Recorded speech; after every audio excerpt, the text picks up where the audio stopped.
Albert Einstein ने मरने से पहले कहा था कि जब मेरी मौत हो जाए तो मेरे शरीर पर किसी भी प्रकार का रिसर्च ना किया जाए, ना ही पोस्टमार्टम किया जाए, बल्कि मेरे शरीर को जला दिया जाए।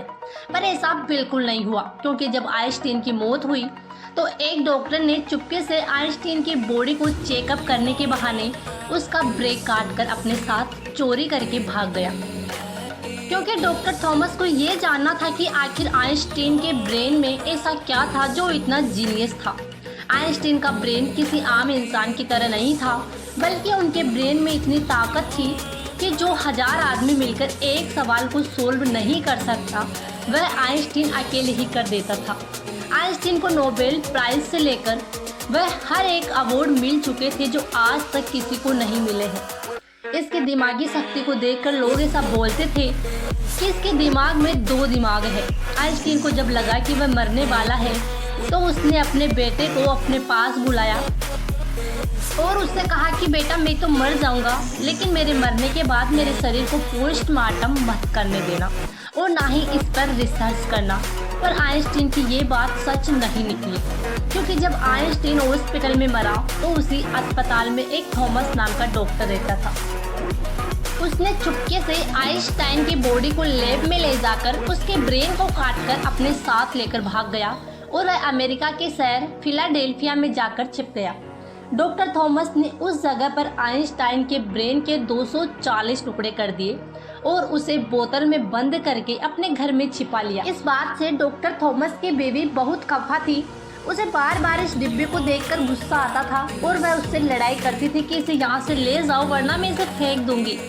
बात इतनी बढ़ गई कि डॉक्टर थॉमस ने अपनी बीवी को ही तलाक दे दिया और वह वहाँ से ब्रेन लेकर चला गया। इसके बाद वह कई सालों तक इस ब्रेन को लेकर इधर उधर भटकता रहा, पर अभी तक उसे इस ब्रेन के अंदर के राज का पता नहीं चल सका। अब थॉमस के पास इतने पैसे नहीं थे कि वह इस ब्रेन को लेकर और घूम सके। बाद में डॉक्टर थॉमस ने सोचा कि वह इस ब्रेन के टुकड़े को दुनिया भर के डॉक्टर के पर रिसर्च के लिए भेजेंगे और उसने ऐसा ही किया।